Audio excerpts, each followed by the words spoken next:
there, it's Allison from Learning at the Primary Pond, and today I'm going to show you some tips and tricks for using Pinterest. I absolutely love using Pinterest to get new ideas for my classroom and lesson plans. I've created lots of boards on Pinterest so that when I'm teaching a certain skill or topic, I go to my Pinterest account and have everything I need right in front of me. In this video, I'm going to show you how to find great teaching ideas on Pinterest, organize your ideas, and share them with other educators. So I'm going to go ahead and log in. And the first thing we're going to talk about today is how to find great content, how to find awesome teaching ideas on Pinterest. There might be more ways than you thought. So when you first log in, what you see here is called your Smart Feed. And in the Smart Feed, you're going to see pins from people you follow. Sometimes you'll see your own pins. And you're also going to see something called recommended pins. And what recommended pins are things that Pinterest thinks you might like based upon what you've pinned in the past. So Pinterest does notice the types of things that you're pinning, and then it will also pull some ideas into your feed that are not from people who you follow. So let's see if we can find an example of a recommended pin here.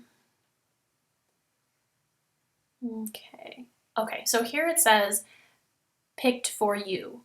That means that Pinterest, even though this wasn't a pin from somebody I was following, Pinterest picked this for me based upon what they know about me as a pinner. And this looks like it has something to do with vocabulary or words, which would make sense because I do pin a lot of vocabulary and language arts things. So one way to customize or to help customize what Pinterest puts in your Smart Feed is to make sure that when you see an idea you like, that you pin it. So if I'm interested in teaching fables, so this pin is about fables, I could click through to the website, but what I'm going to do before I even do that is I'm going to go ahead and pin this pin.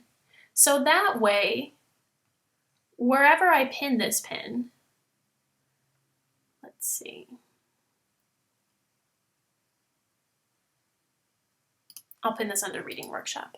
So next time when I log in to the Smart Feed, I might see pins that are related to teaching fables because Pinterest knows that that's something I'm interested in.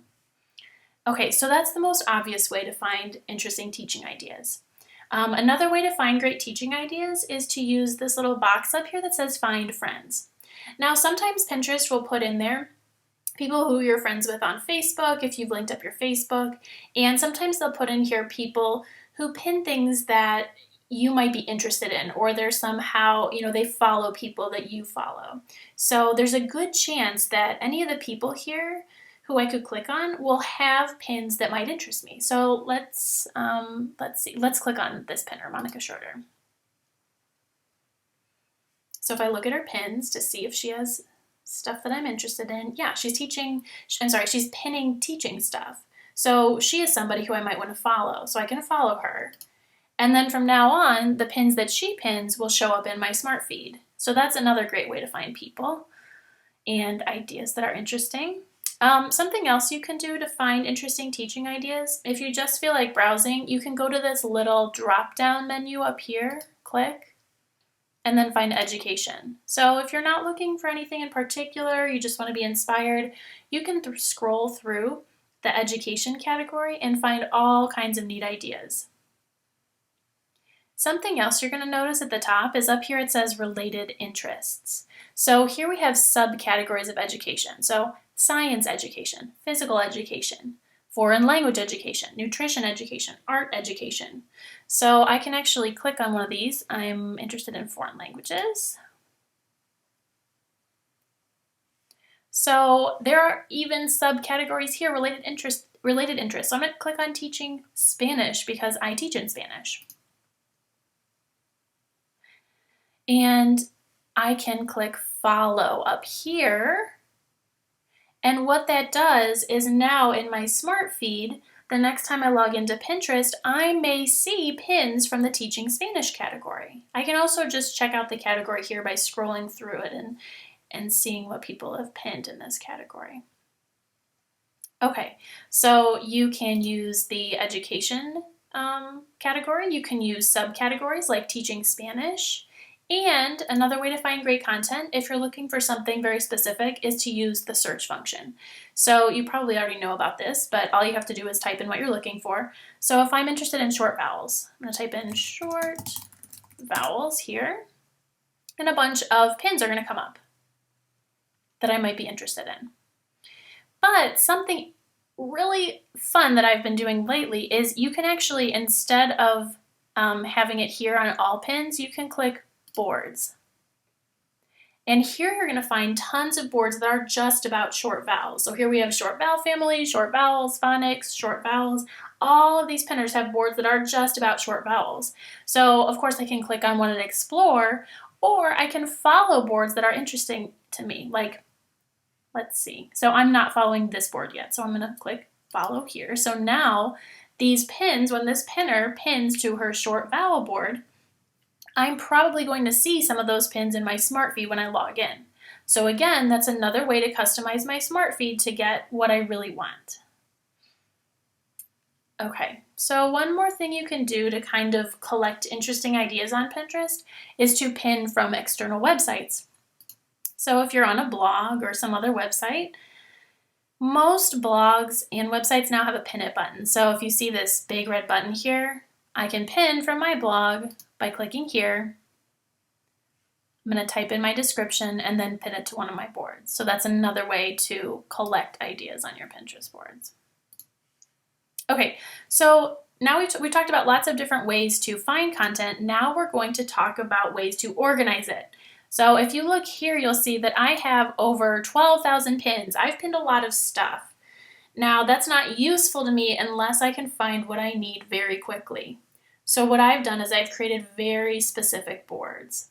So here I have a board for assessments, ideas for the beginning of the year, classroom management, professional development for teachers, homeschool communication, vocabulary development. So when I find an idea, I make sure that I pin it to exactly the board that I've created for those types of pins, so then I can go back and find it quickly. Now, I do end up with a lot of boards. I have 236 boards right now. You don't need to have that many. But if you end up with so many boards and you are having trouble scrolling through and finding the board you're looking for, all you need to do is go up to the search function and you can search for the name of that board. So let's say that I need to find my board on teaching geometry and shapes. Right here it's going to pop up, and this isn't mine, but the top one is mine, and I can quickly click on that, go to my board, and when I'm ready to teach geometry in my classroom, all I have to do is scroll down here and I have tons of ideas right in front of me, which is really convenient. So something else you can do to help yourself organize your pins is by customizing your descriptions. So let's take a look at this pin. I pinned this the other day, and in the little graphic here it says first day advice for new teachers. But right here in the description, all it says is great advice. Now, if I'm searching for this pin later in the search box, I'm not going to be able to find it because it doesn't say in the description first day advice for new teachers. So what I'm going to do to prevent that in the future is I'm going to click here, and I'm actually going to put in first day advice for new teachers in the description, and I'm going to save that. That way, if I'm looking to help out a new teacher, I can type in my search function first day advice for new teachers, and I'm more likely to find this than when it just said great advice. So as you're pinning things, I know it's real easy to just click pin it, but it's more helpful if you change the description and include some keywords that you know you're going to search for later. Okay, so we've talked about how to find great content, we've talked about how to organize it, and now we're going to talk about how to share it.